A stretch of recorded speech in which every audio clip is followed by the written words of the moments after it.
Welcome back to the Almost Unbelievable YouTube channel with me, your host, Ranty. Thank you very much for stopping by. Now, have I got a story for you today? Now, this is about a gentleman called Christopher Chandler. It was back in 2002. At the time, he was 21 years of age, and he disappeared. The last time that anybody saw him was when he was in Hounslow, West London, and he was with his friends, and then all of a sudden, he vanished. Nobody could find him. They did report him missing, but it wouldn't be for some time until they actually found what happened to him. Now, Christopher decided to leave London, and he decided to go towards Surrey. And it's as he's passing through Surrey along the A3 that he unfortunately lost control of his vehicle. Now, we don't know what caused Christopher to lose control of the vehicle. The only thing we do know is where the vehicle is found. And it can be assumed by its position what actually happened. And he came off the road, he went through some bushes and some hedges, some thick undergrowth, and he went down into a ditch, and that's where his vehicle would be found. Now, on that same stretch of road, on the 11th of December 2002, the police would get what was called a frenzy of phone calls. And this was to report the vehicle, or seeing a vehicle come off the road in the spot where Christopher had crashed. So not one call or two calls, but a frenzy of calls. So a lot of people were reporting the same incident. They had all seen a vehicle career off the road, in through the bushes, and down into an embankment. So the police, they attended the scene. Now, being that it was 7:20 p.m. at night and it was pretty dark outside, they got out and they did a quick sweep of the area. They stepped out of the vehicle, they got their flashlights on, and they started having a look. And they were looking for any signs that a car had come off the road. They were checking the road to see whether or not there was any tyre marks where somebody had obviously pushed the brakes down.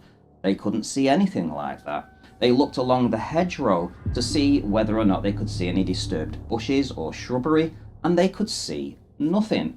So after a quick peruse of the area, they decided to come back the following day and check and see again when it was light outside.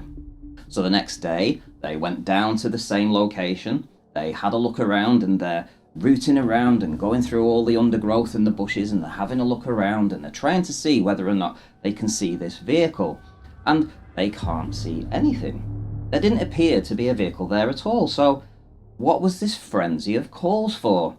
But the police had to do the due diligence and they had to check the area further. So they expanded their search and they decided to go a little bit further afield.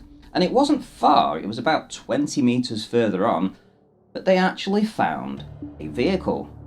And this was the vehicle that Christopher had been driving.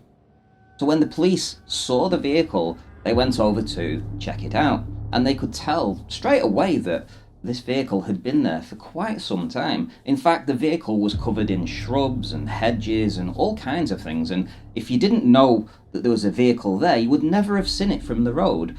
You would never have found this vehicle except for the reports of some people saying that they had seen a vehicle go off in that area.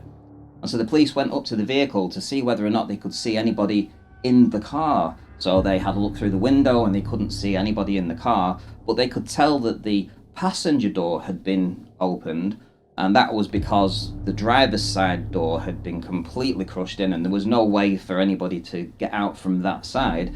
So whoever had been driving must have got out of the passenger side door.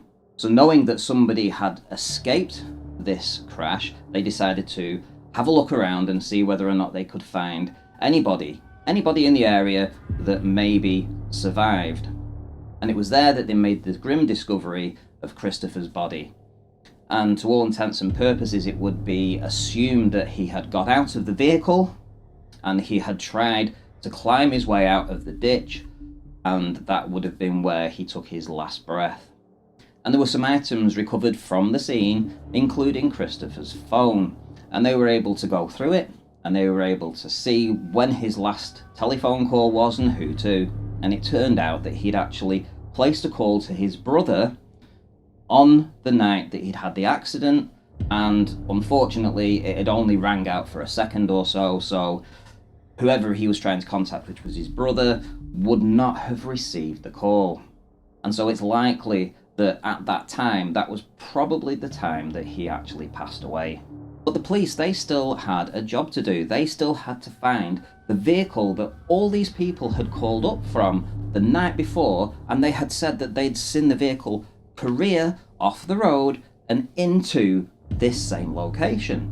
So, okay, they have a vehicle here and they have a deceased person, but they don't have the vehicle that went off the road the evening before.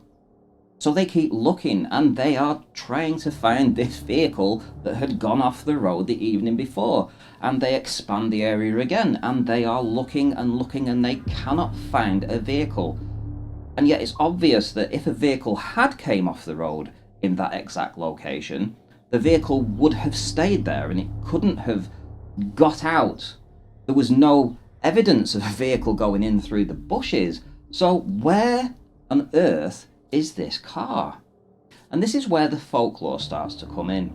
People started to call it the A3 ghost crash.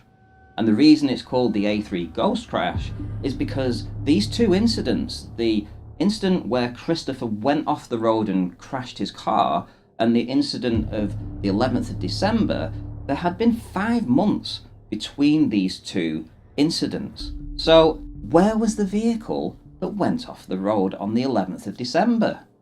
And the theory is that whatever had happened 5 months previous to Christopher had somehow replayed itself, and that the people that were phoning into the police on the night of the 11th of December had been doing so because they had been seeing a replay of the vehicle that Christopher had been driving 5 months earlier crashing off the road.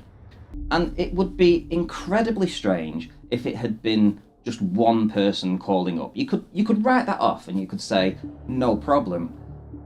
When there are a frenzy of people calling up about the same incident, then it becomes more believable.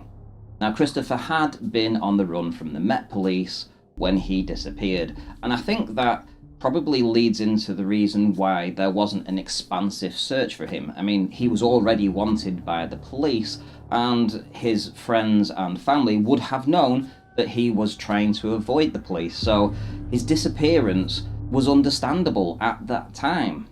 And so for months and months, his vehicle and his body had laid in this ditch where nobody, unless they knew the vehicle was there, would have found him. And he would have never been buried. He would never have had his family and friends know what happened to him. So, was it some kind of supernatural thing that happened? I don't know. All I can report on is the facts as we know them. And this story has gone down in Surrey folklore. It's known as the A3 ghost crash in the UK. You can check it out yourself. And my question to you is, what do you think happened?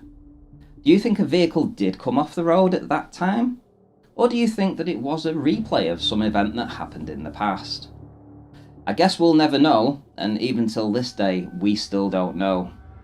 But that's why it's almost unbelievable, and that's why I decided to tell you guys about it. Thank you very much for joining me. See you all again.